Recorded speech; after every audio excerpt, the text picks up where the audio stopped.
Bonjour à tous. Alors que nous sommes confinés chez nous et que nous ne pouvons assister à la messe, une question peut surgir en nous et prendre de la place. Comment puis-je vivre ma vie chrétienne sans l'Eucharistie?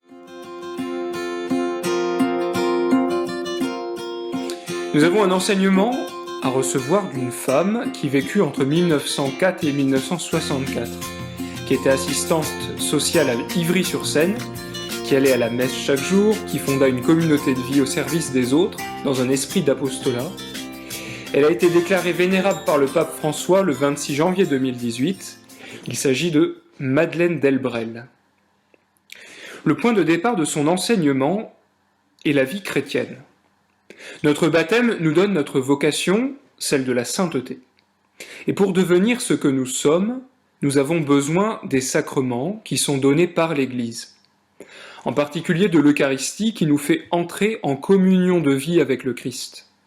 Encore faut-il reconnaître avec la foi la présence réelle de Jésus ressuscité, vrai Dieu et vrai homme, dans l'Eucharistie. Nos églises sont habitées par le Christ dans le tabernacle. Il n'y a pas besoin d'attendre l'exposition du Saint-Sacrement dans l'ostensoir pour l'adorer. Nous pouvons adorer, quand nous le voulons, devant le tabernacle. Cette foi en la présence du Seigneur dans l'Église doit se traduire extérieurement à travers notre tenue, notre attitude, nos attentions. L'Eucharistie comporte 3 dimensions: le sacrifice, la médiation et la communion. L'Eucharistie doit nous transformer et entraîner en nous le don de soi, l'intercession pour l'humanité et la communion fraternelle.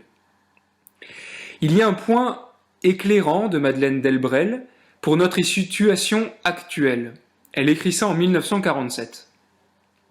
Si nous perdons et la communion et tout ce que notre présence matérielle, on dirait aujourd'hui présentielle, nous apporte, nous gagnons de discerner plus aisément ce qui, dans une messe, doit durer toute la journée, et comme offrande, et comme intercession, et comme communion. Privés de la messe, de la communion, nous pouvons faire de nos devoirs d'État une messe. Madeleine Delbrel s'exprime comme ça: quelle que soit la messe voulue par Dieu pour nous, messe dans notre église, messe de nos travails, messe parmi nos enfants, messe au métro, etc. En 1952, elle enseigne aux filles de sa communauté que l'importance dans les sacrements, ce qui a recherché à travers les sacrements, c'est la grâce donnée. Et elle dit ceci: ne pas avoir la messe quotidienne est un régime de restriction qui peut causer des dégâts. Ne pas vivre dans notre vie ce à quoi la messe nous oblige cause des dégâts peut-être aussi grands. Dans une lettre de 1962, elle se montre très rassurante. Le don de la grâce ne se dément jamais, même lorsque nous sommes empêchés de recevoir les sacrements. Le chrétien reçoit ce que les sacrements lui auraient donné s'il le désire avec passion. L'Eucharistie nous transforme en Eucharistie. Le corps et le sang de Jésus nous assimilent à son corps et à son sang. L'amour du Christ pour le Père et pour les hommes nous est transmis pour aimer notre Père et nos frères. Madeleine Delbrel nous invite à adorer Jésus, à lui tenir compagnie devant le tabernacle, devant l'autel lorsqu'il est exposé dans l'ostensoir, et ainsi de lui amener nos souffrances, les personnes que nous avons rencontrées, celles qui nous veulent du bien, celles qui nous veulent du mal, les membres de nos paroisses, de nos communautés, de nos familles. De cette manière, le Christ va pouvoir nous amener au sacrifice, à l'intercession et à la communion. De cette manière, le Christ va pouvoir réaliser une Eucharistie, une communion, une messe de nos existences. Madeleine Delbrel dit que notre vocation consiste à ajouter à l'Eucharistie ces apparences humaines et cette souffrance actuelle que Jésus n'y a plus. Nous devons être le signe de l'Eucharistie.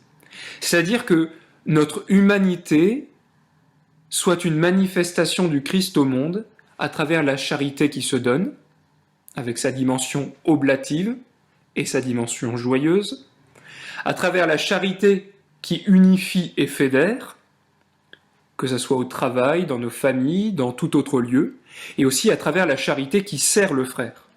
Elle dit qu'en tout lieu, on doit se laisser manger comme du bon pain, pourvu que nous soyons un pain descendu du ciel. Ainsi, notre vie chrétienne ne peut être vécue sans les sacrements, c'est-à-dire sans la grâce. Or, la grâce est donnée à celui qui croit et à celui qui aime. Ne pouvant aller à la messe, nous sommes amenés, premièrement, à croire que Dieu veut donner sa grâce de communion avec lui par le désir de l'Eucharistie et par l'adoration de l'Eucharistie.